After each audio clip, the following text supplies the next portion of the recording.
Jenius mendadak bersama The Brahms. Makin di hati, makin mengedukasi, mengutamakan materi dan bukan animasi.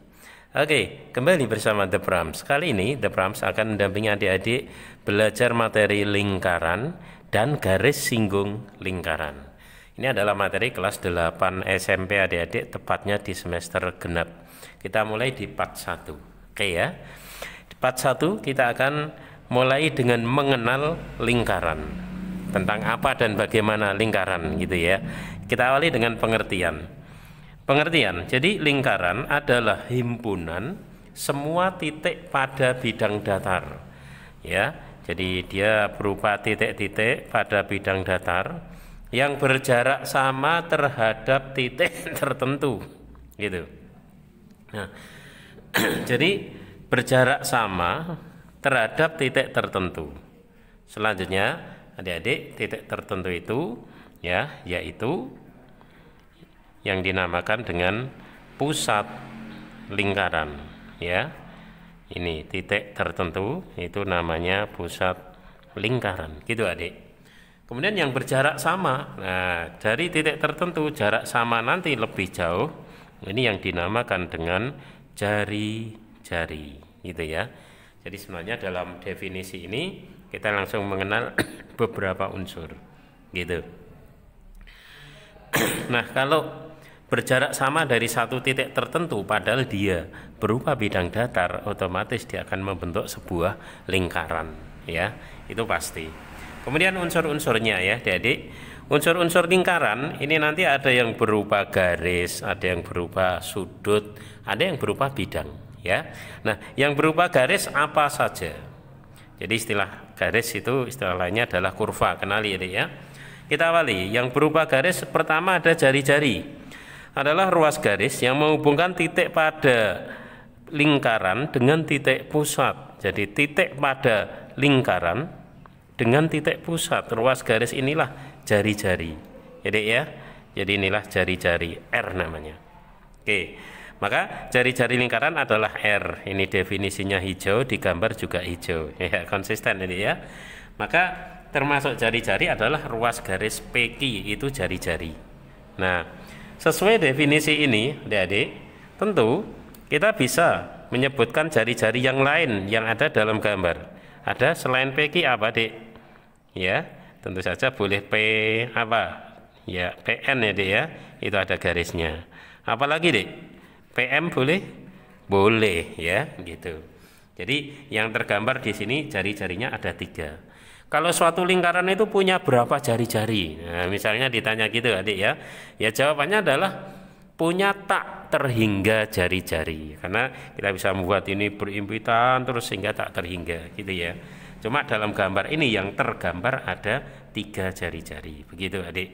Kemudian yang kedua tentang diameter. Konsentrasi di warna merah. Diameter adalah ruas garis yang menghubungkan 2 titik pada lingkaran ini, 2 titik pada lingkaran dan melalui titik pusat adik, ya melalui pusat gitu. Jadi 2 titik pada lingkaran melalui pusat, maka hasilnya adalah diameter. Diameter itu simbolnya D. Jadi kesemuanya ini ya, yang merah ini simbolnya adalah D, gitu ya. Nah, jadi D itu adalah ruas garis apa ya, dari M sampai N gitu. Kita menyebutnya ya hanya ruas garis itu kan melalui 2 titik sudah terbentuk garis ya. Tidak perlu MPN, tidak perlu, cukup MN gitu adik-adik ya.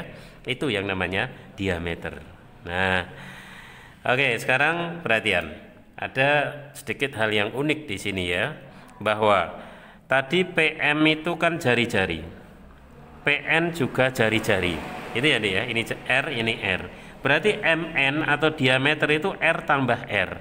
Maka di sini kita langsung tahu hubungannya, bahwa ternyata ya diameter itu R tambah R, 2R. Ngerti ya dia? Ini hubungan diameter dengan jari-jari. D 2R. Kalau R berarti apa? Nah, kalau R ya setengah D, tinggal gitu aja ya. Oke. Kemudian adik, yang ketiga adalah tali busur. Konsentrasi di warna hitam.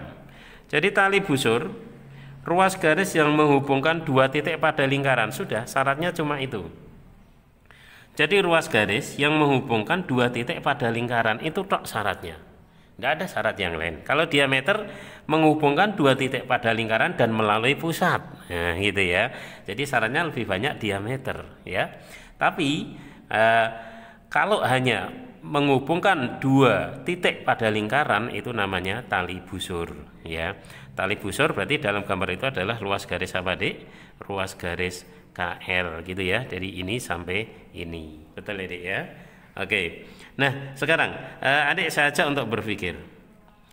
Kalau ditanyakan, apakah diameter itu juga tali busur? Apakah diameter itu termasuk tali busur? Kira-kira jawabannya gimana, Dik? Ya atau tidak? Ya, gitu ya. Nah, untuk menjawab ini tentu kita kembalikan kepada definisi. Apa definisi diameter? Ya, diameter tadi ruas garis yang menghubungkan dua titik pada lingkaran dan melalui pusat. Sedang tali busur adalah ruas garis yang menghubungkan dua titik pada lingkaran. Berarti kan definisinya ini lebih luas tali busur, ya, hampir sama tapi syaratnya lebih sempit diameter. Maka betul bahwa bisa dikatakan bahwa diameter, ya, sebuah kesimpulan bahwa sebuah diameter itu adalah tali busur juga, gitu loh, ya. Jadi diameter itu juga tali busur. Apakah berlaku sebaliknya? Ya tentu tidak, karena syaratnya kan masih ada tambahan, ya. Jadi kalau tali busur ya belum tentu diameter. Tapi kalau diameter itu pasti tali busur, gitu adik ya. Dan yang keempat adik-adik tentang apotema. Oke, konsentrasi di warna coklat, gitu ya. Apa apotema? Ruas garis terpendek yang menghubungkan titik pusat dengan titik pada tali busur. Lihat, pusatnya P, tali busurnya KL, ruas garis terpendek. Kita tarik garis ini. Apa syarat terpendek? Berarti ini harus tegak lurus. Karena kalau kita buat garis yang lain pasti lebih panjang dari ini. Misalnya ke sini. Nah, lebih panjang kan? Apalagi ke sana. Lebih panjang kan? Ke sini. Lebih panjang. Yang terpendek ini syaratnya harus tegak lurus, ya. Menghubungkan pusat, ya, pusat lingkaran dengan satu titik pada tali busur, dan itu yang terpendek, itulah apotema, gitu ya. Berarti apotema itu adalah ruas garis apa, Dik? Dalam gambar ya, dari P sampai S, ruas garis PS. Gimana? Jelas ya? Itu namanya apotema. Nah, kalau di sini aja tegak lurus ya, siap-siap aja nanti membentuk sebuah segitiga siku-siku, sehingga akhirnya apa? Teorema Pitagoras banyak dipakai di sini, gitu kan ya? Sudah bisa ditebak, Dek, ya. Oke. Kemudian yang kelima, Dek, konsentrasi di warna merah lagi ya, yaitu tentang busur. Apa busur? Himpunan titik-titik yang berupa kurva lengkung. Jadi kalau busur itu kurva lengkung, baik terbuka maupun tertutup, ya. Jadi ada yang terbuka, ada yang tertutup, yang berimpit dengan keliling lingkaran, gitu ya. Jadi titik-titik berupa kurva lengkung, ya, ini misalnya ini berupa kurva lengkung, gitu adik ya. Kemudian berimpit dengan keliling lingkaran, betul ya. Nah, berarti kalau saya gambarkan mana busur KL itu, ini kan ya, ini sampai ini. Nah, itulah busur KL, ditulis dengan KL ada lengkung di atasnya. Bacanya apa? Busur KL, gitu ya. Nah, berarti adik, ini KL lah. Kalau ini apa? Bukan KL yang ini, KL juga kan. Maka kita kenal ada busur minor, ada juga busur mayor, gitu adik ya. Kalau minor berarti yang kecil, ya, busur kecil. Sedangkan mayor adalah busur yang besar, gitu adik-adik. Yang kecil mana? Ini yang kecil. Besar mana? Ini yang besar. Semuanya adalah KL, gitu ya. Maka nanti kita mengenal minor dan mayor, gitu. Oke, baiklah.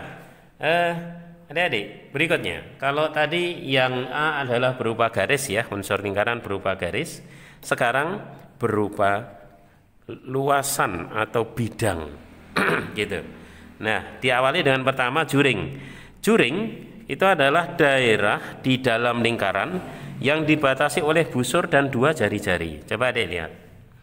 Dibatasi oleh busur, Misalnya saya ambil busurnya AB dan dua jari-jari AP dan PB. Nah, inilah juring. Gitu ya.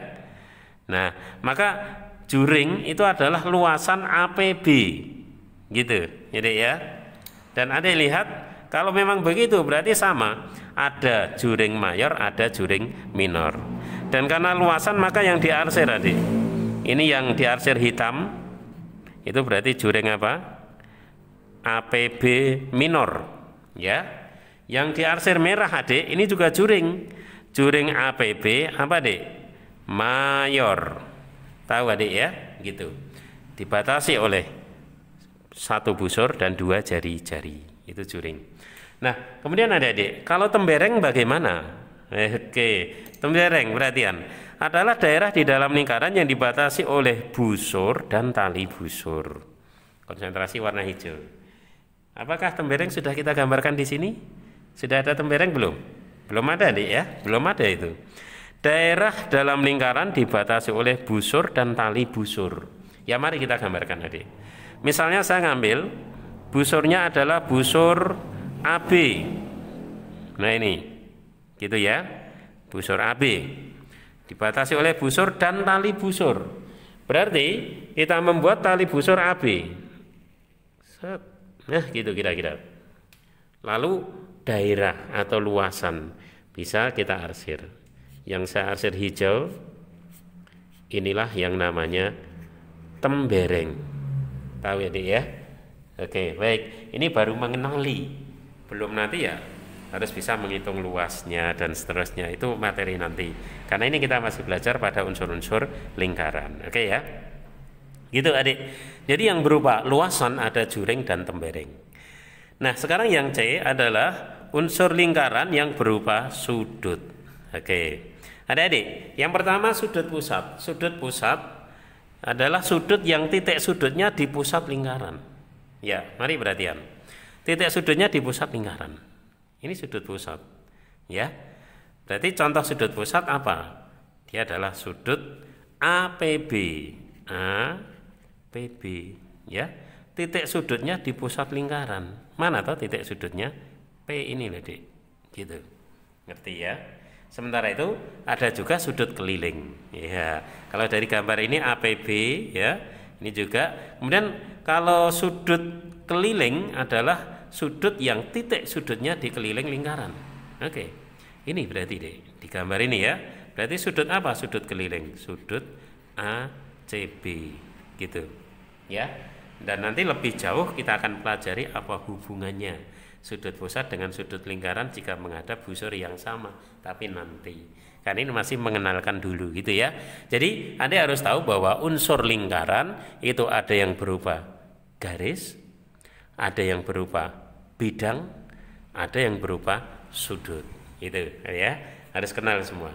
Baiklah, ini dulu untuk part 1 tentang materinya. Kemudian kita akan mencoba melihat soal-soal yang ada ya tentang materi di part 1 Adik. Kita tulis ada 3 soal. Perhatian semua. Adik.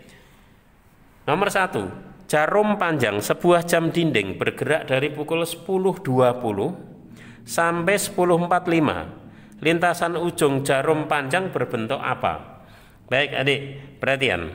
10, ini kan 9. Jadi 10 di sini.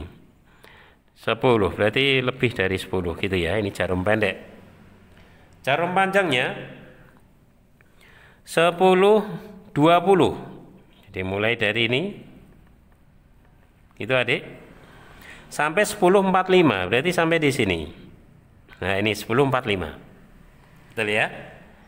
Lintasan ujung jarum. Nah, ini harus hati-hati dan cermat. Ujung jarum itu ini. Berarti lintasannya adalah yang saya gambarkan putus-putus ini Adik ya. Ini lintasan ujung jarum.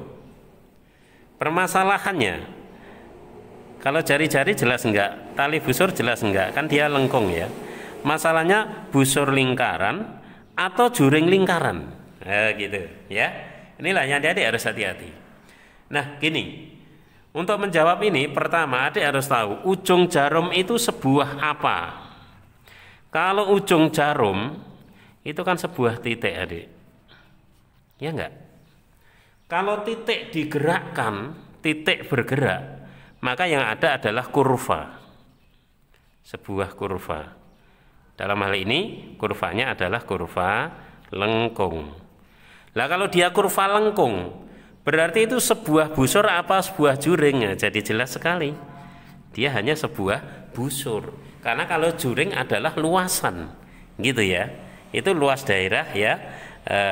Yang terbentuk oleh sebuah titik yang bergerak, berarti adalah kurva. Nah, kalau soalnya misalnya lintasan kata ujungnya saya hilangkan, berarti lintasan jarum. Nah, kalau jarum dia adalah sebuah garis, adik. Ya, kalau garis digerakkan maka dia akan menyapu suatu luasan. Baru jawabannya adalah juring lingkaran. Bagus ya soal ini. Maka harus cermat sekali. Di soal ini ada ujung, berarti sebuah titik, maka busur lingkaran. Ngerti ya, ya? Oke.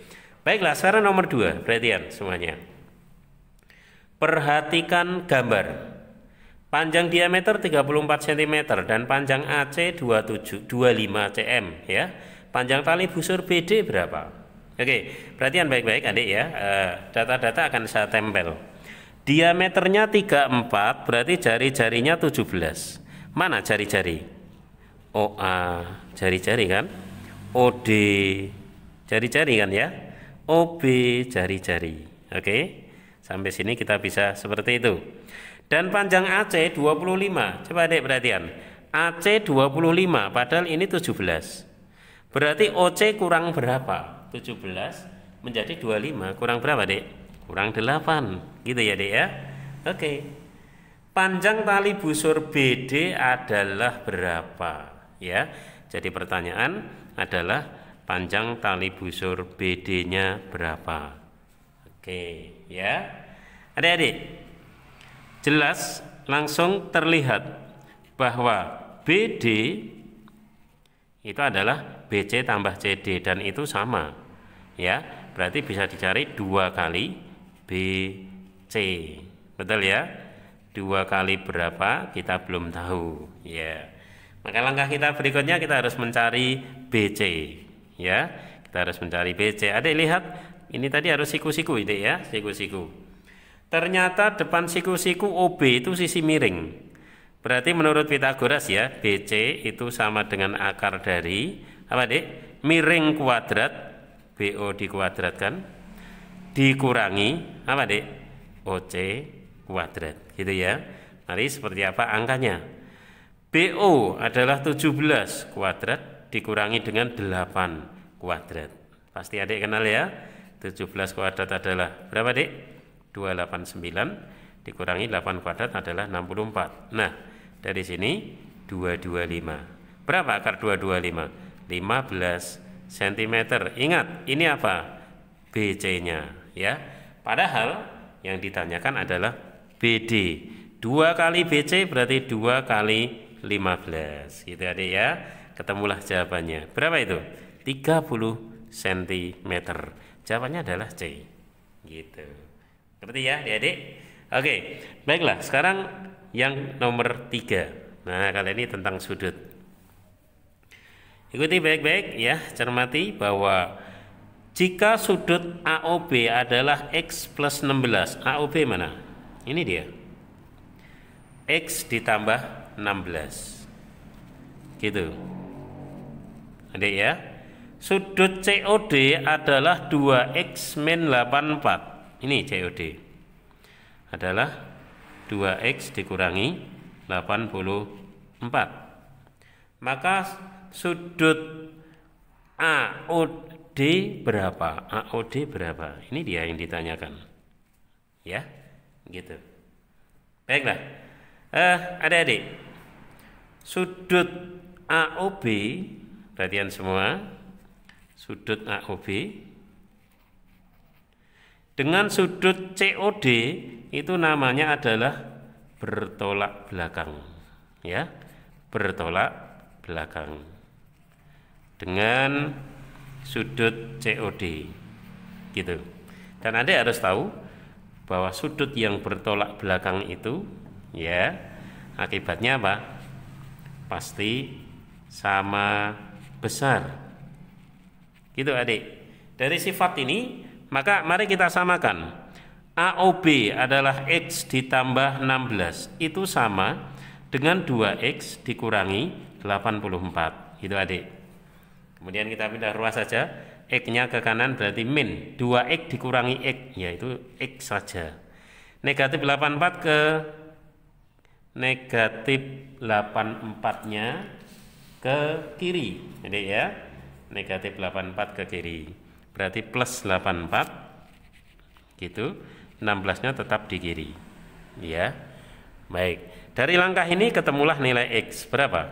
84 tambah 16. Wow, ternyata adalah 100. Gitu ya. Kita sudah dapatkan X-nya.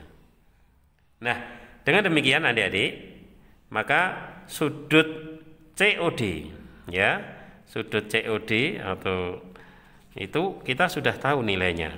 Apa itu? 2X min 84 atau X tambah 16 kan sama deh. Ini dan ini kan sama, ya. Berarti dia adalah 100 ditambah 16. Berapa itu? 116 gitu ya. Oke.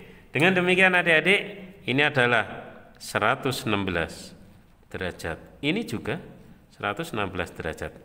Ya. Sementara berarti ini juga bertolak belakang, maka sama besarnya. Kalau ini X, ini juga X. Kita pakai variabel lain ya, karena X sudah dipakai di sini deh.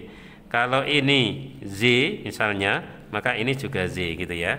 Jangan X semua. Nah, sehingga jumlah sudut satu lingkaran itu berapa dek? Kan 360 ya. 360. Berarti kalau begitu 360 itu adalah penjumlahan antara yang sudah jelas 116 tambah 116 ditambah Z ditambah Z. Betul gitu adik ya? Oke. Z tambah Z 2Z. Ini 360 dikurangi. Nah, tambah dulu baru pindah ruas. Berarti 116 tambah 116 232 gitu adik ya. Oke. Nah, berapa itu? 360 dikurangi 232. Dia adalah 128. Jelas ya? Ini adalah 2Z adik-adik. Maka Z-nya adalah 128 dibagi 2. Berapa adik? 64 derajat. Ya. Oke. Dan itulah yang ditanyakan. Betul ya? Sudut AOD yaitu tadi kita misalkan dengan Z. Jadi jawabannya adalah 64 derajat gitu ya. Nah, ternyata adik-adik masih mengenali lingkaran dari unsur-unsurnya. Kita sudah dihadapkan dengan hitungan-hitungan, bukan sekedar definisi ya. Ada soal tentang definisi aja nomor 1 tadi menjebak banget ya. Hanya kata ujung jarum itu berbeda dengan jarum. Kita ulangi ya. Gitu. Kita memang harus sangat-sangat cermat, jangan sampai terkecoh, jangan sampai berbuat salah oleh hal yang sepele gitu ya. Oke, baik. Lebih dalam tentang lingkaran kita akan lanjutkan di part berikutnya. Tetap setia adik-adik ya. Yang belum subscribe silahkan subscribe, like, share juga komen. Oke. Makin di hati, makin mengedukasi. Jenius mendadak bersama The Proms.